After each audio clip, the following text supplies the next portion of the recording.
Welcome back to the Art of Wax, and this is the April edition of What's in the Box. Let's take a look at the records that I purchased or arrived in the month of April 2021. Alright, we're going to kick things off with White Powder's Blue Dream. This is a band out of Austin, Texas, I believe. This album I found on Bandcamp and purchased nearly immediately. It's an amazing stoner desert rock style music. If you're into that, you should check out White Powder, not to be confused with White Power. Every time I post this record, I get a lot of comments like, wow, I read that wrong. So I'm not sure if the band fully thought out the name. Up next, we have Norah Jones, Till We Meet Again, a live album. This, surprisingly, is the first Norah Jones album in my collection so far. I'm actually a pretty big fan. She has an amazing voice and seems like a pretty cool person. So this album is a great run through her career, as well as a couple covers. There's a Hank Williams cover, and it ends with Black Hole Sun by Soundgarden. So if you're a Norah Jones fan, check it out. Here is Brothers Collateral. This is actually an album that the label included with my purchase of White Powder. I thought that was a pretty nice touch, a nice little surprise to open it up and find a new album. It's a very interesting listen. I kind of dug it, and I'll give it a few more spins to let it really sink in, but something to check out. Up next, one of my favorite albums from 2021 so far, we have Cancervo in their album just called Cancervo 1. They are on Electric Valley Records. This is a masterpiece, in my opinion. I picked it up from Kozmic Peddler in the US. If there are copies left, I would definitely recommend you checking these guys out. Up next, some John Prine. It seems like every month I find something that I'm missing from my John Prine collection. This month is an order I placed back in December for his duet album, his first duet album, In Spite of Ourselves.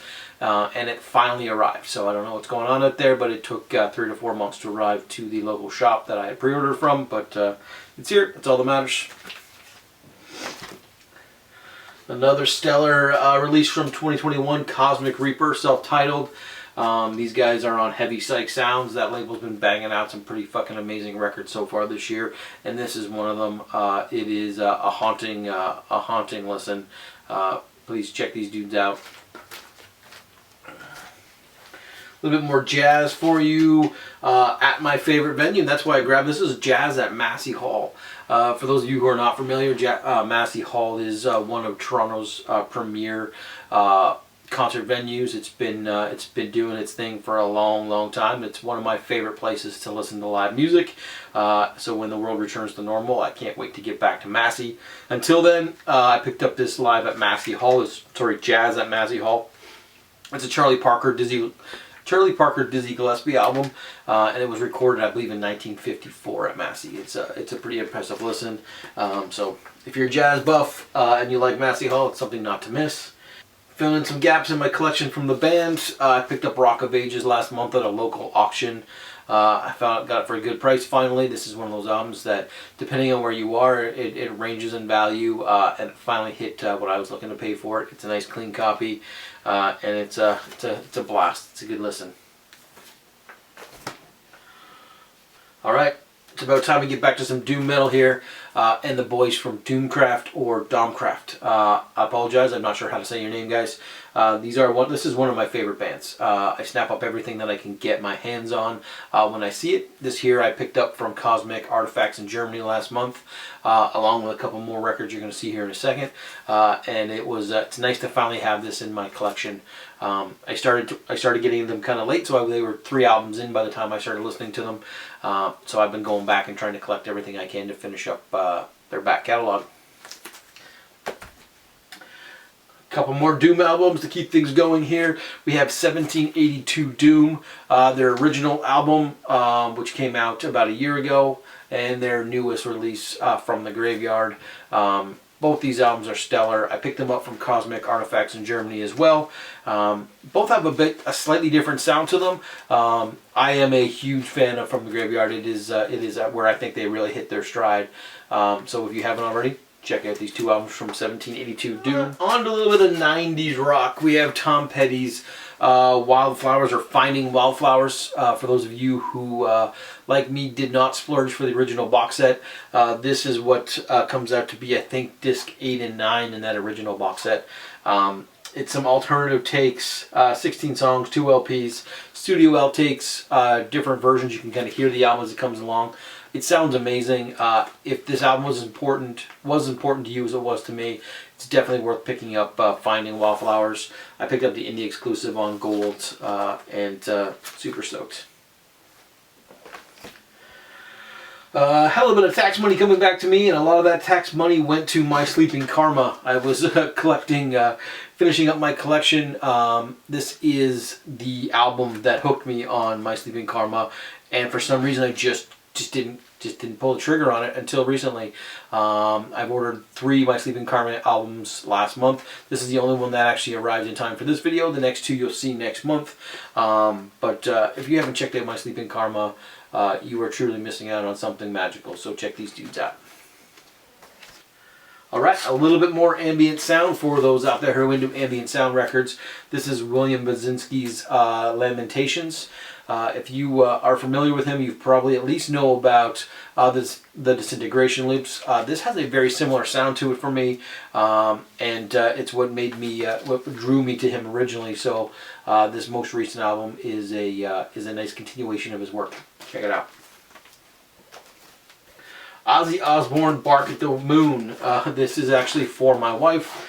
She's a huge Ozzy fan, and I am too, mostly with the Sabbath years, a little bit of the solo stuff. This album is a bit too 80s produced for me, but it is something that she loves, so when I saw it at a local auction, charity auction, I had to snap it up. Bark at the Moon. Up next, we have a pair of Papier albums. The self-titled release, the original, again, that's from Kozmic Artifactz. With it, I also picked up Papier 5, which is the first album I heard from them, and that made me just go, fuck, I need to learn more about these dudes. This is a great album, and I'm glad to finally be able to spin it whenever I want. Both albums, again, picked up from Kozmic Artifactz in Germany. Quick shipping, and some of the best package records I've ever received in the mail. I can always trust that not only are they going to get here fast from Germany to Canada in about 5 to 10 business days is pretty impressive. I can't get anything across Canada in that time. And when the package arrives, it is bulletproof. So always confident when ordering from those dudes. If you're going to take away a band that you might not have heard of from this episode, this is the band that I want you to remember. This is Occult Hand Order, The Chained, The Burned, and The Wounded on Interstellar Smoke Records. Just listen to them. That's all I gotta say. Just listen to them. This album is pretty impressive. Up next, we have a little bit more PJ Harvey as I continue to pick up the reissues as she drops them. This is Stories from the City, Stories from the Sea. One of my favorites. Nice to finally have it on vinyl. Alright, and now an album that, to be honest with you, I'm not super stoked on. No One Sings Like You Anymore, a Chris Cornell cover album. I put this in for a pre-order before listening to it, and then made the mistake of listening to it on Spotify a bit as when it first dropped. And to be honest with you, I'm not a huge fan of it. It's one of those albums I don't think Chris would have released if he was still alive. There are a couple cool tracks on it, but all in all, just not really my thing when it comes to Chris Cornell and his music. Mammoth Weed Wizard Bastard, another personal favorite of mine, and my only Amazon purchase of this month. Again, this was on my want list for a long time. I saw it drop to what I would call an insanely low price compared to what I can order it for, or had been able to order it for locally or online at other retailers. So I snapped it up. These guys are pretty fucking amazing, so check them out if you haven't already. Mammoth Weed Wizard Bastard. Got a pair of Sturgill Simpson albums here. Again, cleaning up some of my collection, some new. We have Cutting Grass Volume 2 in the very cool glow-in-the-dark cover. Cutting Grass Volume 1 is my favorite of the two, so I would recommend checking out Volume 1 if you haven't listened to either of them first, but still a pretty cool listen. And then Sturgill Simpson's A Sailor's Guide to Earth. This album is worth the price of admission alone just for his cover of In Bloom by Nirvana. It's a cool album all said and done, but if you haven't already, just listen to In Bloom. It's fucking brilliant. Alright, let's finish things off in style with some Canadian content and the return of Godspeed, You Black Emperor, and the album Godspeed at State's End. Interesting title. Great fucking album. I pre-ordered this. They did a really cool thing where they gave independent record stores the ability to do pre-orders.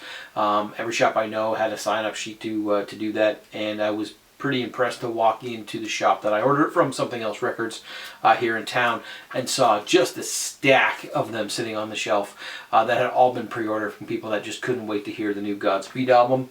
Man, it was definitely worth the wait. This is a double release with also a 10-inch included in there as well. So, great listen. If you haven't already, check out Godspeed You Black Emperor. That's it. That's all I got for the month of April 2021. We will see you again next month when we go through the new records from May. Some of them have already started to trickle in, like this Uncle Will record. Insider tip, check those dudes out if you haven't already. Thanks for watching.